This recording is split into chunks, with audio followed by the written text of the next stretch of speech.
Okay, so welcome back to part two. And in part two, as I say, what we want to do is sort of really look at a little bit more about sort of managing claims with partners. And then I want to get into this whole sort of managing high availability for your ADFS, proxies, UAG, and so on.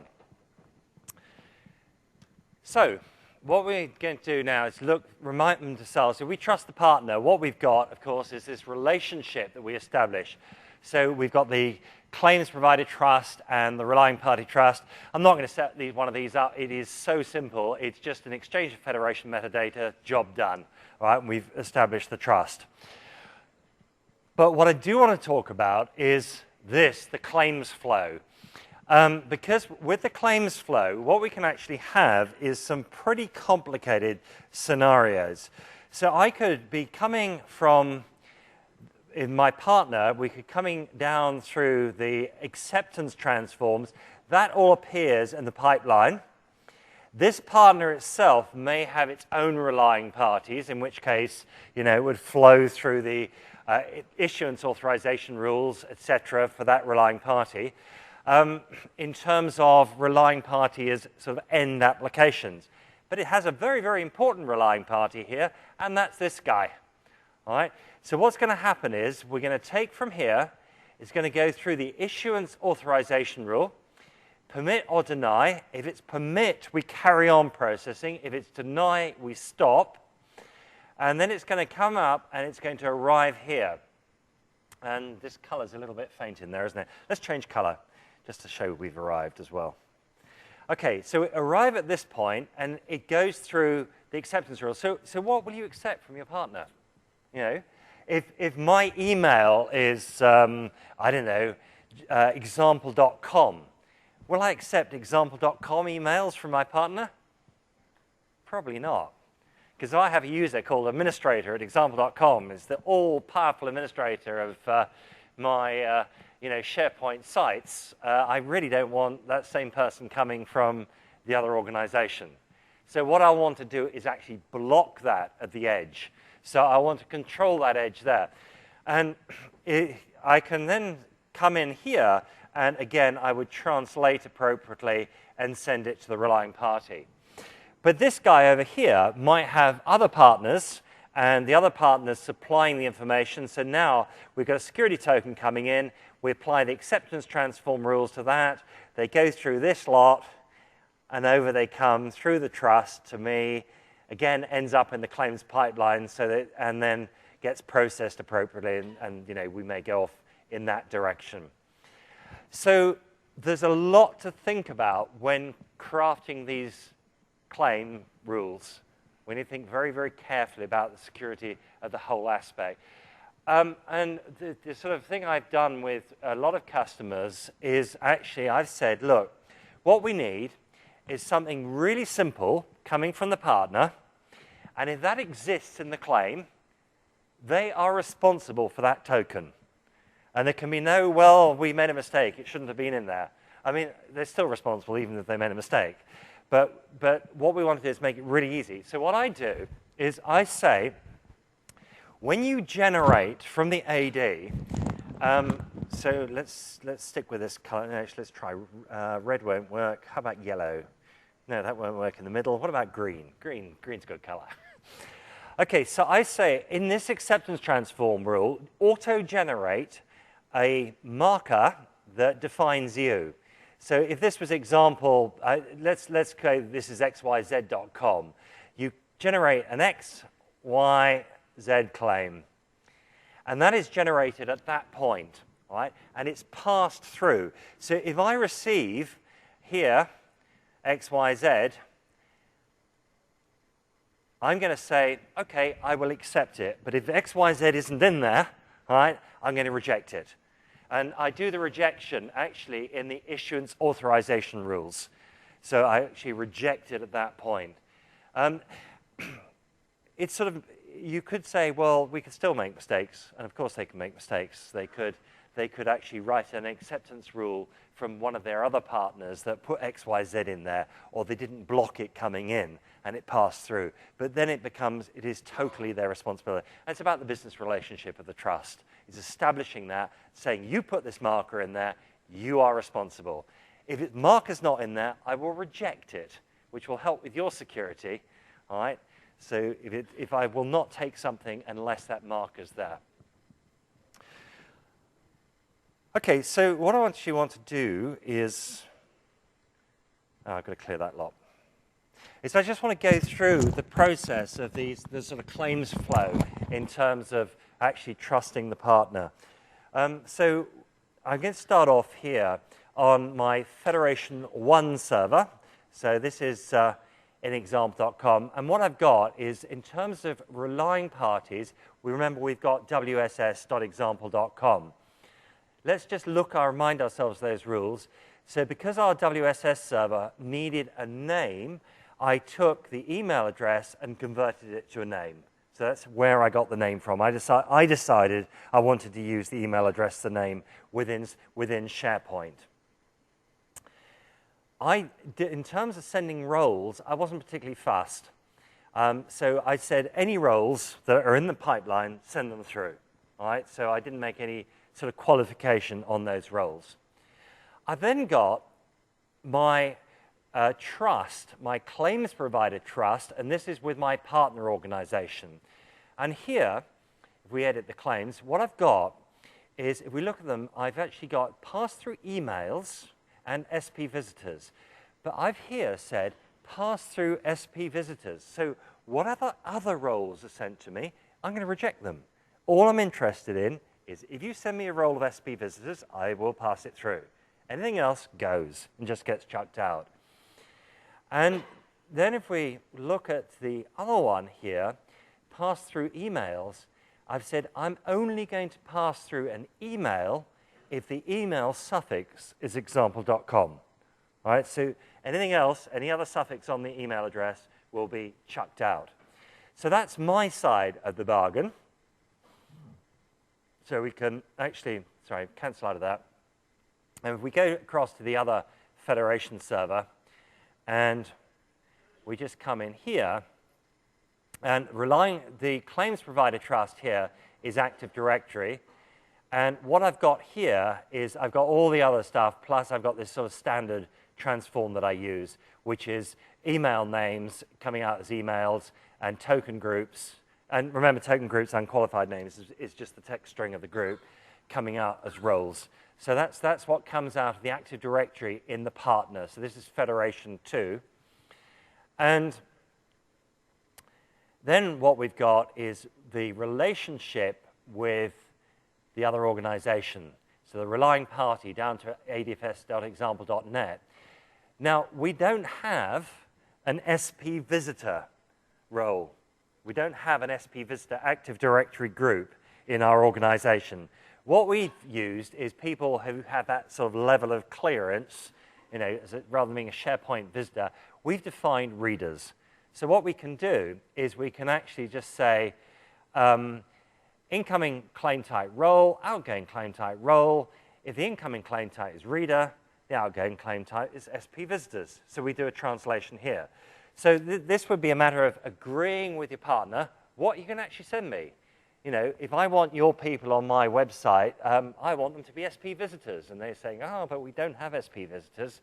Well, do a claims transform. Now you have.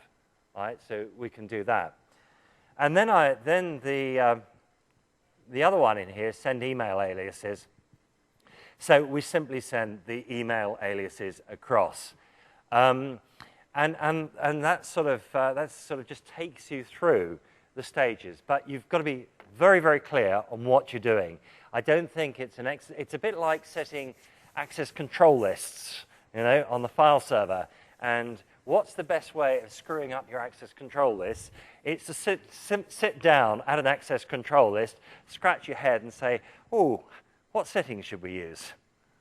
All right, so this is exactly the same thing. You need to sort of think it through very carefully as to what you process through those pipelines and whether you need any additional information that you need to pull out of stores and so on.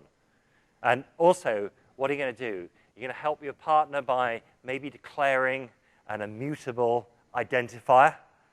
Because what we're saying is if that identifier isn't in it, despite the fact you've signed this claim, I'm going to reject it, which will help you sort out, the security on your side. You could, on the other hand, just say, well, if you've signed it, I'll accept it. I don't care what you do. Your question? Would you recommend that transform from like readers to SP readers be unique per organization that you're federated with? Okay, so the question is, would I recommend the transform to be unique for every organization? So SP readers to SP visitors. No, it's just that, what I did is I extracted Active Directory group names and turned them into roles. Now, for instance, working with the MOD is they don't want to actually, have group captains group, and they have some groups that actually mean things, and they would not want to expose that across the edge. So at that point, it's all transformed, and what and that's for, so we don't actually sort of pass information out through that pipeline. But it's really down to you. It depends. You could do the transforms on your side. Your partner could say, look, no, if they're to read your site, they will be called readers. And you say, okay, I'll accept that. And then you come in readers. And actually, the SharePoint guys say, no, we're not going to use readers. We use SP visitors. And you got yourself in a hard place in the middle. But no problem. You could do the transform on your side. So, the key is to think it through.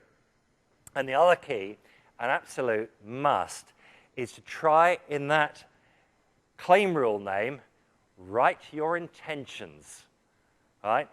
So this claim rule transforms SP visitors to readers or readers to SP visitors, and then it makes it a lot easier when you're debugging this, when it's not right. The other thing is you can turn on security auditing, and you can see the whole pipeline. And what you need to do is actually turn on auditing using audit poll, and to get that working. And then you can actually look at the complete pipeline as the claims transform goes through. Okay, said before that this guy needs to be highly available, right? He also needs to scale or be scalable. So he's now become a key component. And this actually comes as a sort of secondary realization to a lot of companies. We say, oh, yeah, we're going to go ADFS. And, they say, oh, well, what do we need? Oh, an ADFS server. And then suddenly they realize, actually, hang on a minute, this has become really critical to our infrastructure. And therefore, you need to build this out. And so you've got to have high availability. So it's obviously more than one. And it needs to scale to meet demand. Now, in fact, it will actually handle an awful lot of authentication. So a couple of ADFS servers would give you something like 60,000 authorizations for 60,000 users, right? So sort of 2 to 3 ADFS servers would certainly cope with that level of demand. There is, if you read, and that is possibly quite a good document to read, if you look at the ADFS requirements for Office 365, and if you go up onto the Office 365 website, they tell you their recommendations. And I think that's probably, in terms of the most current scaling, that is probably a good source to look at. One of the things they say you can do is you can put, I'll just mention it for a minute, I'll explain what it does in a minute. You could put a proxy, ADFS proxy, on an existing web server, right? So there's no additional server for your ADFS proxy. So that's one possibility. And then you can put your ADFS server on your domain controller, right? Now, that, from my perspective, is domain controller should be a domain controller, and that is all it is. Because if I start thinking about IPsec and all sorts of different rules, security lockdown on my domain controller, I do not want to deploy IIS onto my domain controller, right? So I would disagree with that statement. So I think you need absolutely 100% an ADFS server or a pair of them as a minimum. In terms of your proxy, you could deploy it on a web front end that already exists, a web application server. So anyway, I think it's the sort of latest source of scaling size is in that Office 365 document. So a farm, absolute must. So what we need is a farm of ADFS servers. There is the option to install as a standalone server. It's only recommended for test and development environments. Actually, I can't see any point installing it as a standalone, because what you do is you say, I'm the first member of the farm, and you can remain that. You can be the only member of a farm for as long as you like. So for a test and development environment, it's a very good starting point. And then actually in your test and development environment, if you're going to build your farm, you need to start building from there. So I would always install it as farm option. So go for that as the option of installing. Now, if you need an internet presence, you probably do not want to put a domain-joined ADFS server in your DMZ. So what you want to do is you'll want to use a proxy. So what we do is we put a proxy in front of the ADFS server. And there are just a number of requirements that we need for that. Alternative to using an ADFS proxy, what we can do is use UAG. And we'll, as I say, we'll have to see what that brings to the game.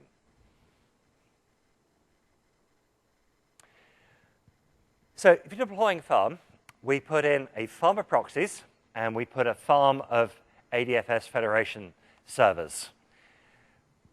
All the proxies are doing are talking HTTPS. So they receive HTTPS, and they hand on HTTPS. So in terms of your firewall rules between your proxies and your Federation farm, what do you need to allow? HTTPS, and that's it. You'll obviously need to supply a load balancer. If you want, you can put the Microsoft Network Load Balancer on. That is a possibility. However, if you do decide to go the route of very small install and put your ADFS server on a domain controller, whatever you do, do not put the network load balancing on a domain controller. It's not a happy bunny if you do that. So what do? We build this thing out, and we've got the proxy farm there. We've got our Federation servers there. We've got our Active Directory somewhere. And then what we need is a configuration for the farm. So there is no configuration database for the proxies. They are literally standalone. All right? You install them, say, I'm a proxy, establish the relationship, and that's it. Job done. You can't do any administration on them after that, apart from running the wizard again. So if you want to release a Federation proxy from the farm, what you do is you go to your ADFS server and basically cancel the relationship. But, of course, it cancels the relationship with all proxies because they all have the same certificate on them. So they all look the same to the farm. So you cancel it. So you've made a mistake and you've done that. What do? You quickly run the wizard again on all these guys and just reestablish the trust. All right?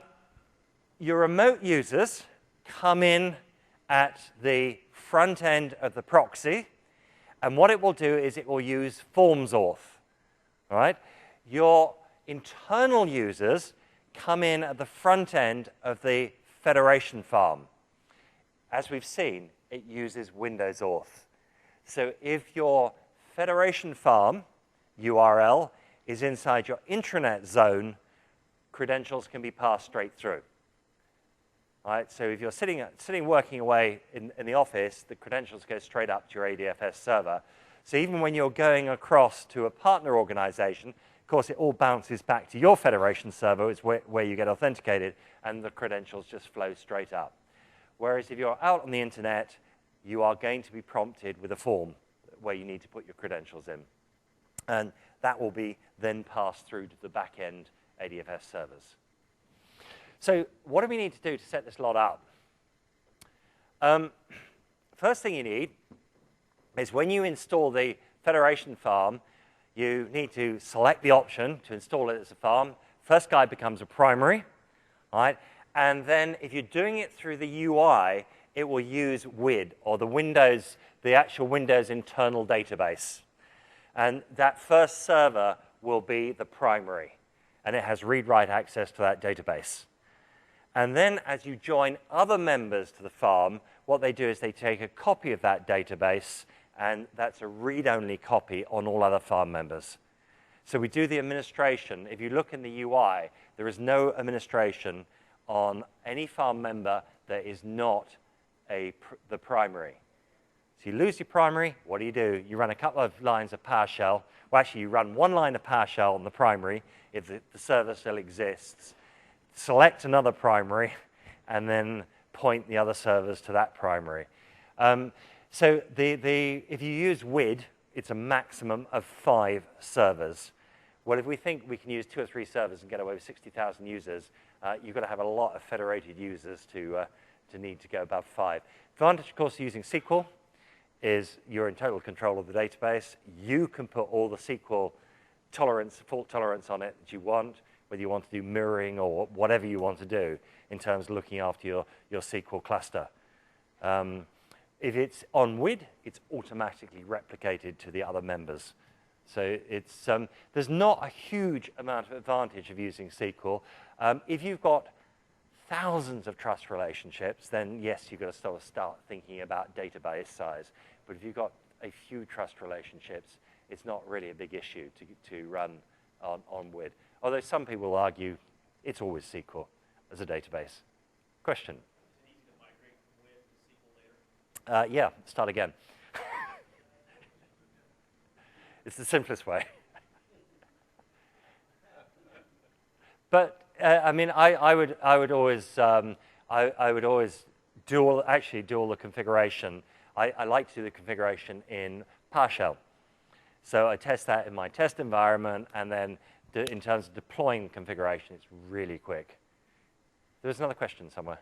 I was just going to mention that SIM 41 Laura Hunter said that total reclaim artifact resolution are only available if you use full-blown SQL. You don't get those two capabilities. Yes, that is the token artifact reclaim. Yes, that is true actually. Yeah, I forgot to mention that one. Thank you.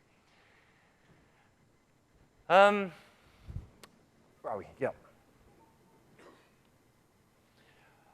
Okay, in terms of our proxy requirements, what we've got is the ADFS proxy, and what it's going to, the ADFS Federation server will need to be domain joined. It will have an SSL certificate. It will have a token signing certificate on it. And then what we'll have is proxy. It doesn't need to be domain joined, although some people would recommend joining it to a domain, not your domain. It's a domain that actually looks after things inside the DMZ. All right, so you can actually do the management of it. I know some organizations that do that. They have a DMZ AD purely for the management of those servers inside the DMZ itself. But the point is, in terms of functionality, it does not need to be domain joined. So you choose that option if you want to. Now, what you'll need is it will communicate with HTTPS, and so what we're going to need is an SSL cert, right? And that SSL cert is going to have to be distributed to all members of the actual front-end proxy servers. We'll talk HTTPS to the back end, so in terms of communicating between the proxy and the Federation server, say pure HTTPS. And then the client certificates are not required with ADFS v2. They were required previously. They're not required anymore. So it's actually a very, very simple install to get the proxy in place. DNS requirements become a little bit more interesting. So your external clients need, when they're doing adfs.example.com, need to resolve to the outside of the proxy. When you do it for your internal clients, they need to resolve to your internal. So that gives you a little bit of a DNS challenge, right? And some people I know say, okay, well, what we'll have is the external clients, we'll have it as ADFS external, and then what we'll do is for the resolution from the proxy, we'll put it in the host files. Personally, I don't like doing that, but it's a way around it. So what we can do is we can actually resolve to this using the same name via host files on the the proxy servers. I personally don't like that as a solution, but you do need to sort out your DNS to actually manage that. Hmm? Sorry? Yeah, you can split domain DNS. It depends on how your DNS is currently configured. I'm just saying that is the requirement, right? There's lots of different ways of cutting it, but you need to do it, right? So if you're outside on the internet, you need to resolve to your proxies. If you're internal, you need to resolve to your internal federation servers. Yeah? Hmm? Yeah, okay. Why don't you point your internal clients to the proxy? Hmm? Why don't you point your internal clients to the proxy? Okay, so question is, why do we point the internal clients to the proxy? Well, one of the reasons for not pointing them to the proxy is that do we want them actually, if it's an internal client, do we want it accessing the DMZ? All right, that's one thing. Secondly, you'll get forms auth, so you won't automatically be able to authenticate against that particular server. That answer your question? Okay, if we use Forefront UAG, then what it's doing, it's replacing the proxy.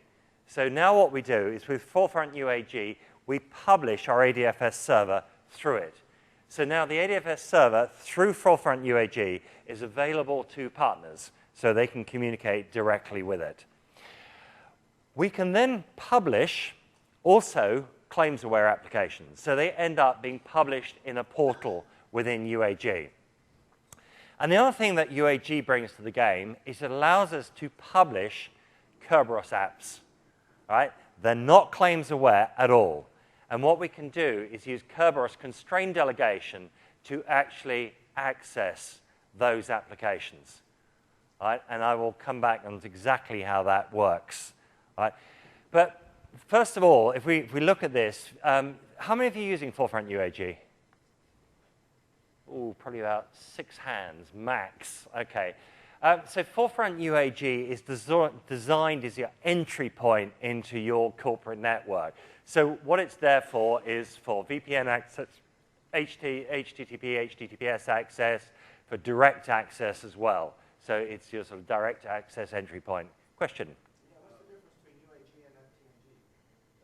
Threat management. Okay, what's the difference between UAG and Threat Management Gateway?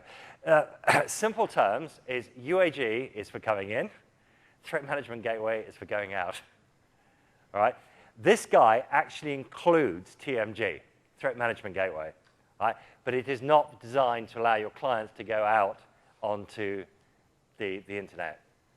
And you'll have to wait to... So one's basically a gateway, sorry. One's basically a proxy, the other one's basically a firewall.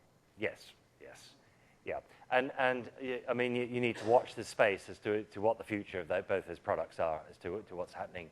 Yeah. You want to make sure that they have SP1 for UAG. Okay, yeah, no, that's a great comment. So the comment was, make sure you got SP1 for UAG, and there you go, Service Pack 1, and support for ADFS. But you must have read my mind. So what we can do is we've got, in terms of application publishing, there's optimization modules for Exchange, SharePoint, etc. There's third-party support as well. And we can do reverse proxy for web farms. So lots of flexibility in the way that we publish, plus these publishing modules to make it very, very much easier to publish things like Exchange out through their SharePoint. There's remote apps as well. If you're familiar with remote apps, you can actually publish remote apps through it. The real key, though, is it's got multiple authentication mechanisms. So we can actually come in to UAG, gain access to a portal using one authentication mechanism, and actually use a secondary authentication mechanism to gain access to the apps. So in our fully claims world, what we're going to do is come into the front end of UAG with claims, and we're going to go to our back-end claims-aware app with claims. But in the world where we want to support a Kerberos app, we will come in at the front end using claims and go to the application using Kerberos. But we'll have to see how that works. So UAG architecture, I'm not going to spend long on this, except there's really good monitoring. It's got a big component for support of direct access. How many of you are using direct access? Oh, it's pretty, five people in the audience, okay. So I actually do have a direct access troubleshooting session tomorrow afternoon. The key here, though, is it's got TMG components for inbound. It's got, it uses Windows Network load balancing, but it also adds some forefront components for that. It's got this portal and, as I say, good management and session monitoring in there. So what we have is a UAG trunk, and we create one of these guys so that we can create a point of presence, if you like, out to the outside world. So we'll have an external IP address, URL, could be HTTP, could be HTTPS, right? And by the way, if you set up a trunk, you can do an HTTP to HTTPS redirect. You can't do that, though, for ADFS, right? So when you join and come in with ADFS or with Federation, it must be HTTPS. Can't have a redirect there. So someone attempted to do something as HTTP, whatever, it doesn't work. It has to come in with HTTPS. So the client connects, and then we do, UAG has this ability to do endpoint detection and also cleanup of, and those components are downloaded to the client. We then evaluate the endpoint access settings. So are we going to allow this guy in or not? And you can be very, very precise. You can also integrate this with NAP as well. So there's UAG checking, or we base it against a NAP, network access protection policy. Next job is what are we going to use to authenticate this user to the trunk? So what we're going to have to do is set up authentication for ADFS. So we can use ADFS. And then you have a portal. And then what you do is you put your applications in the portal itself. Now, a client does not have to go through the portal to gain access to the application. They could go directly through with a URL to the final destination app. But the key is the first thing that's going to happen is the trunk is going to authenticate you, and it's going to authenticate you against ADFS. So what do we need to get this working? Number one, we require UAG SP1. We also need to define the ADFS STS IP, or the identity provider. And of course, actually, it doesn't have to be an STS IP. It could be an STS server, and the IP is done somewhere else through another partnership. We have to find this on the UAG server. So what we need is the federation metadata from the ADFS server. We define the claims that are going to be used as the lead value. And this is the value that is going to identify this person within UAG. So we'd probably use their email address or name of some kind. We then create an HTTPS trunk. So this is creating the trunk itself. And we select that we are now going to use this ADFS provider. So first job is create the relationship up to the STS. Next job, create the trunk. Say this is the relationship we're going to use. And then we need to activate the configuration. And in the past, when you activate the configuration, sometimes it didn't work, and an IS reset would sort it. There is now actually a fix for that. And if you haven't deployed it, it's 24.98.77.0 fixes that problem. And then we need to configure the other side. So we've got our UAG server working, and effectively it's trusting this guy as a claims provider. What we need to do is configure this guy as a relying party. So the UAG server gets configured as a relying party. And to do that, we're going to obviously have to exchange federation metadata. The actual XML federation metadata is only available via URL externally to UAG. So if you're external, you can go and get the federation metadata. But if you're internal, so if you've got your ADFS server tucked behind the firewall, you cannot get the metadata unless you can come around and go in the front end of your UAG server, which is probably not what you want. So what you can do is you can actually export the Federation metadata and take it across as a file, which I'm going to do in 1 second. And then what we need to do is, as we've done before, we need to sort out the claims that we're actually going to offer. And then on your client computer connects to the ADFS trunk, you should be logged on via ADFS at this point, and you should see a blank portal, because we've just created the trunk. We haven't put anything in the portal itself. So that's what I actually want to do, is actually go through this process. But before, oh, actually, no, I'll do it afterwards. I'll talk about the UAG is actually acting as a man in the middle, and we need to see how that actually works. So starting off, we're going to fire up the UAG, and I currently have an HTTPS trunk called HTTPS 1 in here, a couple of things published through it. But the first thing I want to do is I want to define an authentication and authorization server. Example is my Active Directory. So I'm going to add in here, and I'm going to add in here ADFS2. I need to give it a suitable name. We'll call it Federation for want of a better name. And then what I need to do is I need to specify the URL for the Federation metadata. And you may remember we had this earlier in the previous, in part 1. It's the location of the Federation metadata. So that's OK. So pop that in.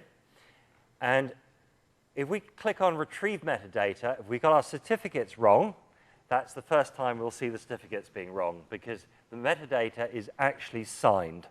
And if we can't check the signature, you get an error. The next job is to define a claim value that will be used as the lead value. And I'm going to use email address in here. So that is now the lead value, and that will be used in the UAG logging. OK, so that's done that. Next job is to create a trunk. And we use the create trunk wizard. It has to be an HTTPS trunk. And you've got the option of doing a portal trunk or an ADFS Federation services. That is only used, that second option is only used if it's a ADFS 1.x. ADFS 2, you just create an ordinary portal trunk. So we go in and create that. Next job is we need a trunk name. So we'll call it Fed. We need a public host name. So I call it ADFS portal.example.com. And what I'm going to do is actually use another IP address for this, because I've already got a certificate bound to the first address. Now, what it's saying is, what authentication mechanism do you want for the trunk? And I'm going to go add here, and I can add, could be Active Directory, but I don't want to use that. I want it to be my Federation server. So I'm going to choose Federation, which is the one I defined earlier. I'm going to close that off, or select it first. And then next on there, I'm using a wildcard certificate to make life easier in this particular instance. Next on there. And then we've got what policies we want to use. If we just look at the UAG policies rather than integrating it with NAP, there's a whole bunch of policies you can define. And what I'm going to do is just leave it at the default. This is the endpoint policy. This is what we check the client. Does it have the latest virus signature? Is it running a particular antivirus piece of software? Does it have the latest service packs on it, et cetera, et cetera? You can do a lot of very fine control here. So this is another benefit of using UAG, is the endpoint. OK, that's done. So what we can now do is activate that. So this is doing our activation for us.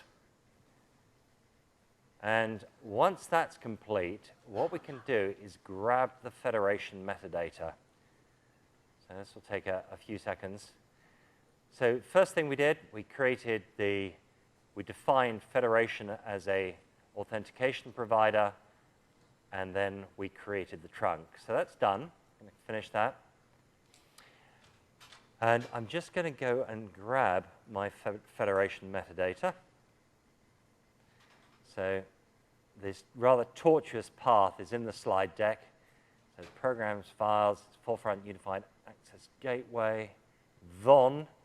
Then we're looking for internal sites, ADFS v2, no, sorry, it's ADFS v2 sites, Federation metadata, and there it is. What I've got is actually got a drive mapped up onto my Federation server, which is, of course, complete security breach, but it helps me out in the demo. So I've just pasted that onto my ADFS server. Okay, so next job is we need to actually go across onto the ADFS server itself.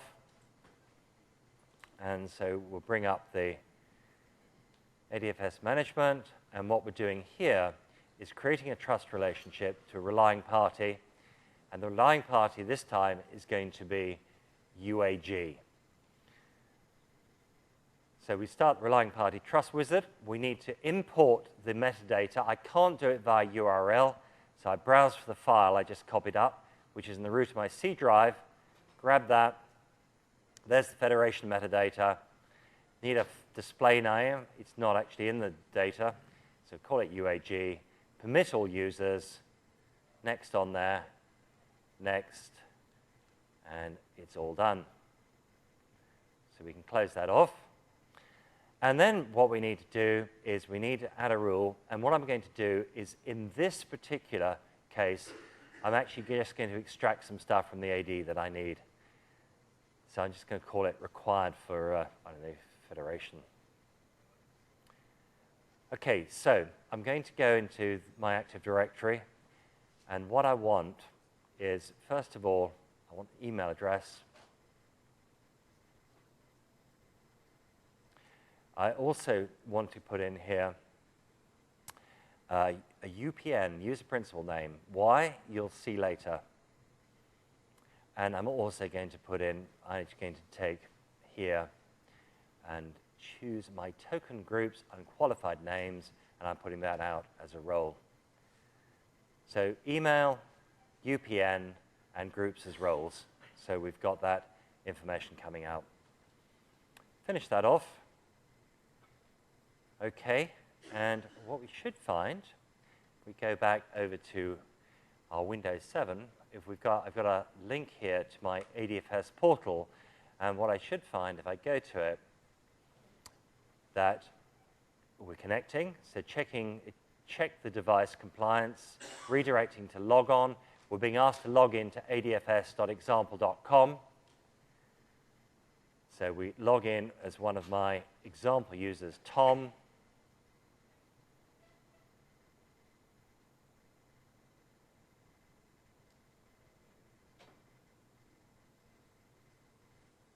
And we've arrived at a blank portal. So we've actually authenticated using ADFS to the trunk. And actually, if we have a look and actually use the web monitor in here, what we can do is actually see the connection. And we can see that it's authenticated via so we've got one session coming in. And what it is, it's showing Tom at example.com. That was the lead user that I defined. The repository is Federation. And we can look at more detail of this. So it gives you the session is authenticated, the application. We got endpoint information as well we can look at. So you've got actually very good, it says compliant antivirus not detected. And I chose the default settings, which basically didn't kick me out. So that has actually got my trunk there, but I've actually not got anything in the portal. So we've got a blank, empty portal. This guy acts as a man in the middle, right? And what we have now is if you've got sort of Server 2008 and you've got Windows 7, they use a thing called CBT, or Channel Binding Token. And the idea of Channel Binding Token is that if you've got an SSL connection, and you're prompted for credentials, right, that is in a secure channel within your SSL channel. You log in, And what it does is it binds the secure channel reply, right? This is the authentication channel with the SSL channel, right? So when that comes up to the server and your IIS server, it can check that the SSL channel and the authentication channel are correct. And if they're not, it denies logon. Right? What's actually happening is that UAG is sitting as the man in the middle. So we get a channel binding between the client and UAG, which terminates the SSL. Right? If that was then presented on to the other side, it would be presented in another SSL channel, and logon would fail. So what we need to do is turn off channel binding on the ADFS server internally. And you can figure out whether that's a security risk or not. At least it's in between your edge and your internal rather than external. Right? But you'll also find that you need to turn off channel binding if you're using ADFS and you're using browsers like Firefox, etc., on a Windows 7 client. The channel binding will not work properly with some web browsers. It's changing on a daily basis as to who supports it and who doesn't. So quite often you turn off this. Rather than sort of giving you a detailed script or anything, I've just given you a reference. And if you have a look at that reference, you just do a TechNet search for the reference at the bottom of the slide, you'll find details of actually how you turn off the channel binding. And you can do it one of two ways. You can either go into the configuration on the website in the ls container, or you can actually just do it with a script. And the script's available on that particular reference that I've given you. I deliberately didn't put a URL in because they always fail by the time you've put them in the notes. So if you just do a search. Yes, question? So if you have the man in the middle, do you still need to set up the ADFS web proxy? No, this guy totally, so the question was, do you still need to set up the web proxy? No, this guy completely replaces the proxy. Yep, question? What high availability options do you have for UHC? Okay, so what question was, what high availability options do you have for UAG? If you use network load balancing in UAG, you can do up to an array of 8 UAG servers, right? If you lose hardware load balancing, you can go beyond, all right? But it will give you, so you can build an array of up to 8. And there are, in terms of if you want really good high-performance UAG servers, there are people that make UAG appliances, which actually have all the crypto in hardware built into the device. So the crypto isn't being done by the CPU. It's actually done in hardware devices. Yes, question over here. We're doing. So, if you want to publish and you give a relying party that's outside your network, so let's say you've got a scenario very simply that your internal employees are using an external provider, say Salesforce.com or something like that. Sometimes it comes in from their work machine on-prem, and sometimes they come in from their home machine. Mm-hmm. And so this case here, the bot was UAG, happened to be the UAG server as the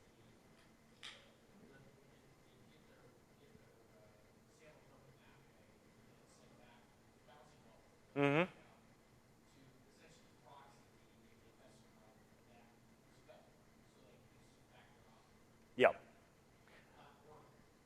Okay, so if you've got something off-prem that you want to gain access to, maybe Salesforce or something like that.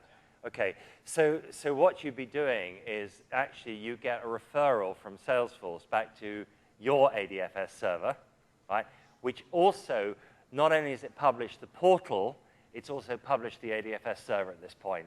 So you will then come in through UAG to your ADFS server and do whatever authentication is needed directly on the ADFS server. So in that publishing back of that portal page, you can require two-factor auth. So what we've by doing this, you publish the trunk. The way you get into the trunk, which takes you through to the portal page, is using ADFS. But equally well, what it's done, it's published ADFS to the outside world as well. so that we can bounce through our ADFS server if we need to. Okay. Okay, so in terms of adding the claims-aware application, what we need to do is select the application, we define the name and type, define the endpoint policies, just as we pretty much did with the trunk, specify the application's internal address, and then specify how SSO credentials are passed.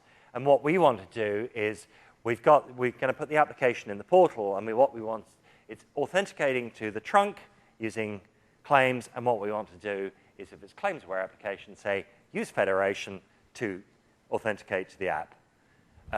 And we then obviously need to activate the configuration. So let's actually do that. Let's add our claims-aware app, and I'm going to add SharePoint into the portal itself here. So we'll start off actually, we're on our UAG server, and what I need to do is actually add in here an application.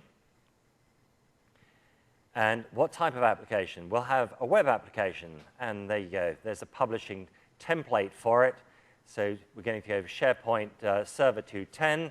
We don't have to think about what rules, etc., we need to set up. It's doing it for us.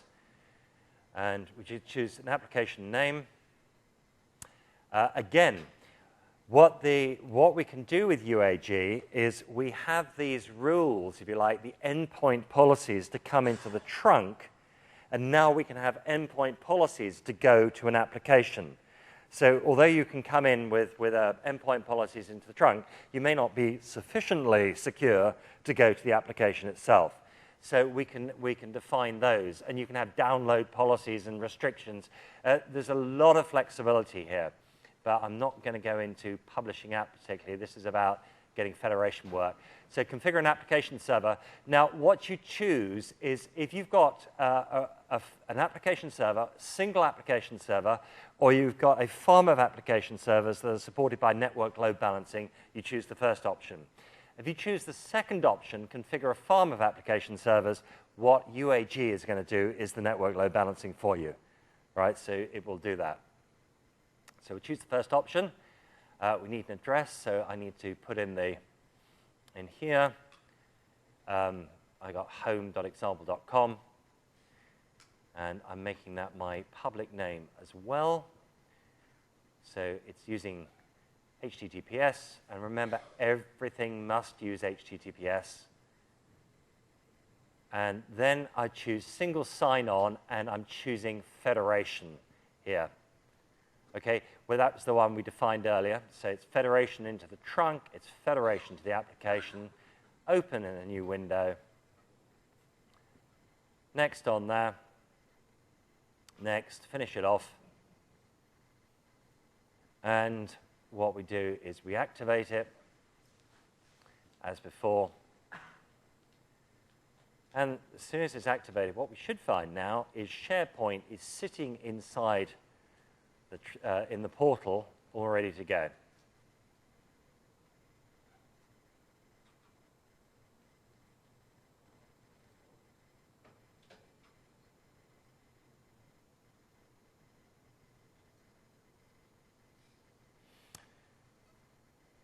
So the activation, it always seems to take such a long time on UAG. Okay, let's try it.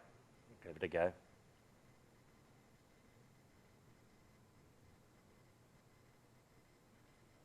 Okay, so up to ADFS as we'd expect.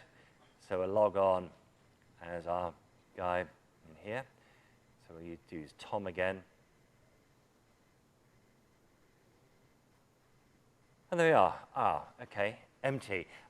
Okay, I haven't actually put the hotfix on here, so I may have to do an IIS reset, which will, I hope, fix it for me. So let's just do that. And she got... So this is UAG. This is a known issue, and as I say, I put the hotfix in the notes, but I've not put the hotfix on the server at the moment.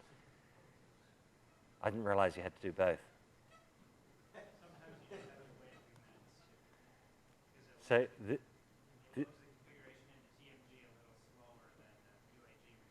So So you need to do it on TMG as well?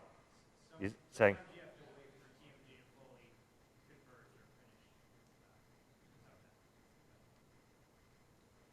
finish. Okay, so just getting a prompt up there, which is see, it's because I had the web monitor open, so it's asking me to log on to that again. So just cancel that off. Okay, back to over to my Windows 7. I think we're all ready to go on this. And what we should find is we can actually find access to the portal. So let's try it and see. Okay, so here we go again. Again, ADFS prompting me.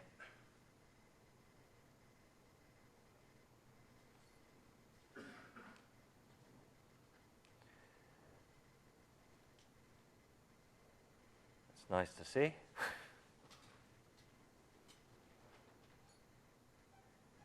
And what it's doing, because this is set up to use claims, and there we are.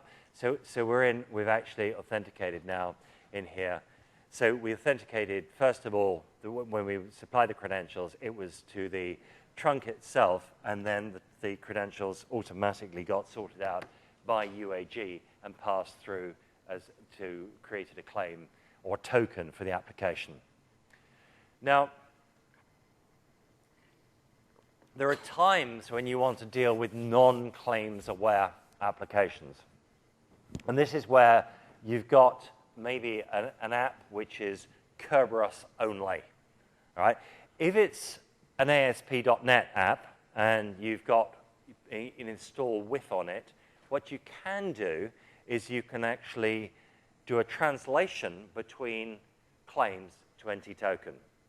And as a matter of interest, what you can do is with Outlook Web Access, you can actually change the Outlook Web Access server to take in claims, consume claims, transfer them to tokens for it to work with Outlook Web Access. So you can make Outlook Web Access claims aware. But this is a situation where we have App 1, which only uses Kerberos. And by the way, this only works with Kerberos. So if App 1 only used NTLM, tough. Right? It is working with Kerberos. So what happens is we come into the UAG and we do our SAML token to UAG, authenticate to the UAG trunk. And the next job is we actually want to go to App 1.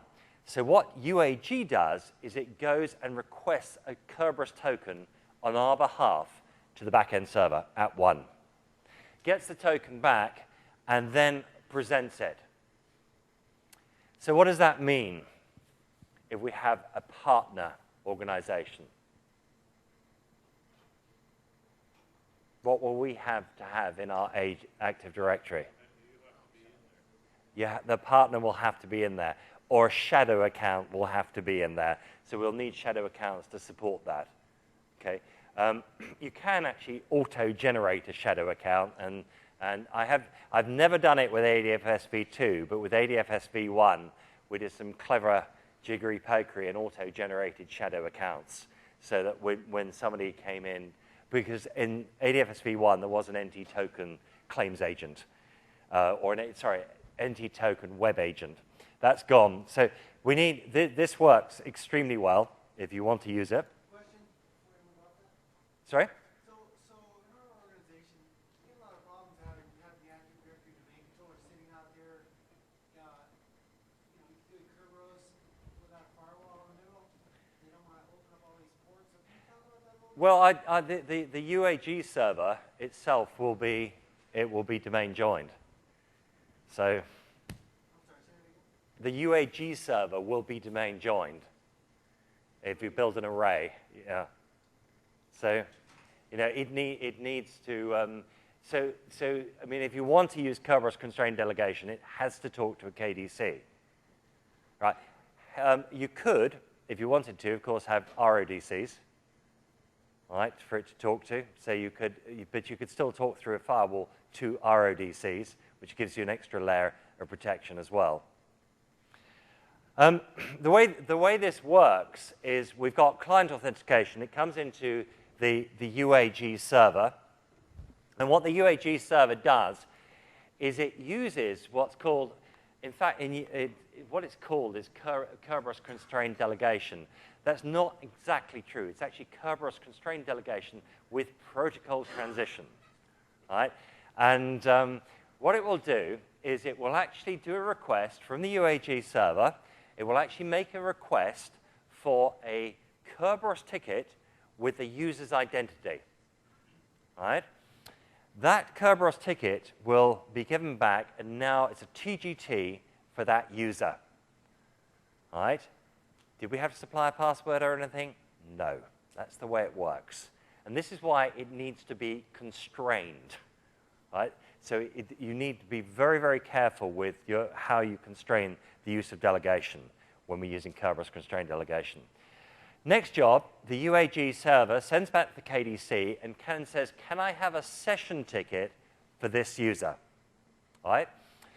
The KDC gives back a session ticket, which can then be presented to the back-end database. Problem with this is that we've lost everything on the token except the unique identifier that identifies the user within Windows or within the Active Directory. Everything else that was on that security token, which came in from the claims front end, has gone. Right? And so this again is another restriction. In terms of, I mean, it works if you need it, and it's there if you need it. And I know some people that are actually using it because they want to use claims, but they have this restriction that some of their applications will not become claims aware for some time. They're working on it, but they want to sort of move forward. So you need a shadow account. You need a shadow account with appropriate group membership that's going to give you the correct access to that back-end data server. But you are representing the user when you go to that back-end. So it is a proper delegation. It uses this thing called Kerberos extensions. It's services for user to self, and that is how it does it. And the account that actually does the request needs to have act as part of the operating system to do it. We need to be running as act as part of the operating system when we make this request to the KDC. Otherwise, we will not be able to do the actual protocol transition that we require. And what is protocol transition? Basically, it means you can come in at the front end, and forget it being a UAG server. If we're thinking it in terms of just protocol transitioning, it means you can come in with any protocol at the front end, but to go to the back end, it has to be Kerberos. All right? So we could come in, and in this particular case, we're coming in with claims. In fact, any protocol at the front end just means we identify the user. We've got an identity for the user, and then we translate it. So what do we need to do to set this up? We will need to set up the server object. In fact, UAG does it for us. And what it will do is it will go, if you look at the delegation tab on the UAG server, what it will have is trust the computer for delegation to specified service only. And it says use any authentication protocol. And that is the sort of way that it should say use protocol transitioning. It's any authentication protocol in at the front end, right? But it has to be Kerberos at the back end. So as before, we sort of do this sort of select application, etc. We want to publish a Kerberos app. Coming down to this point is the one thing you don't do is select and don't specify how single sign-on credentials are passed. So you're coming in at the trunk, you're coming in with claims, and you don't say use SSO to go to the back end. Right? You come back to that stage. You have to complete the wizard first, and then come back to that stage. And once you've gone through this first part, you then select the application, you change the authentication mechanism to KCD. You must specify the SPN and also the shadow account identifier. And that is why I put a UPN in to identify the shadow account. Now, if I'm coming in with my own users, the users already exist in the Active Directory. So in terms of my own users, it's very easy to get to those back-end Kerberos servers. But if I'm coming in with a partner user, I have to create this shadow, the actual shadow account to represent the partner. Let's actually do this. and actually just set up a Kerberos app. So what I'm going to do is I'm going to take my Kerberos app, and I'm going to add him into the portal. It's a web app, and I'm just going to choose another web app. So it's just a very, very simple web app that I'm using. I need to give it an application name. So we call it app1, and we need an application type. In fact, what we use is in here is, I think we use K. Yeah, I'll get it right in a second. KCD. That's Kerberos Constrained Delegation. Next job, again, the endpoints, we just select them as before. We'll leave them as default. Configure an application server, just as before, just a single server.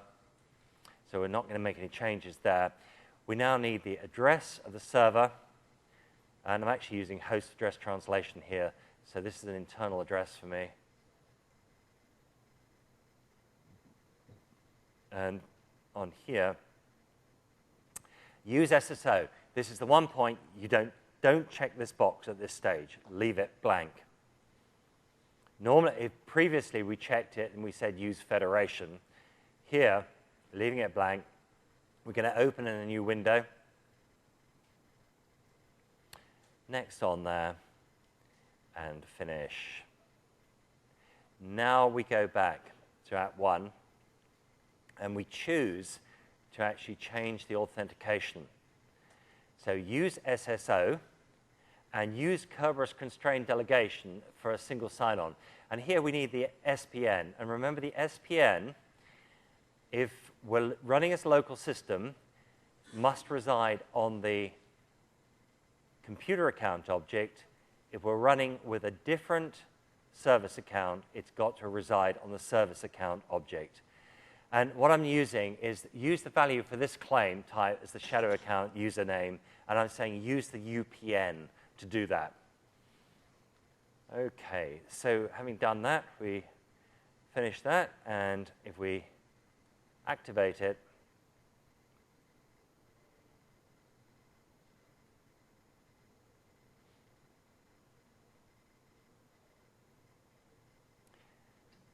so when this is working, we'll come into the trunk using claims. We'll take the UPN out of the claim and use it to identify an Active Directory account and go Kerberos to the back end. Okay, and I'm going to run IS reset on that. Okie doke. And while that happens, what I'm going to do is I'm just going to my Active Directory. And if we look at the computers in here, I've got app 1, which is where I'm going to. No delegation settings on app 1. We need to trust the guy who's actually the delegate. So we'll carry on there on UAG server. And what we've got is it's use any authentication protocol, which is basically saying use constrained with protocol transition. And where are we going to go to for this guy? We're going to go to fed1.app1. If we expand that, we've got it's fed1-app1.example.com, and it also puts the short name in as well. So any delegation is constrained to just going to this server. Cancel that. Come back over here. And what we should find now is if we go across to our Windows 7, we should find we now have our other applications sitting in the portal. So there we are, logging on again as example Tom.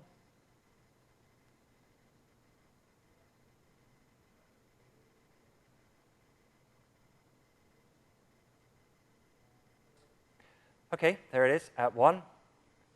And it's a terribly simple web app. All it does is it shows you the SIDs, right? But it has used Kerberos authentication to get to it. All right, so there's just the SIDs for Tom. So it is passing the group information from Active Directory along with the Kerberos. Well, it's the Kerberos token is that whacking great token that has all your group membership in it. All right, so you're back to using a Kerberos token, and that's it. And that, but if you need this method, then it does work.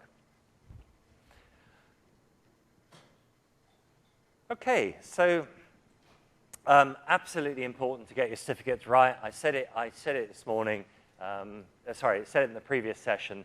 The other thing that's going to be really important is if you put a CRL distribution point in your certificate, make sure that CRL distribution point can be found.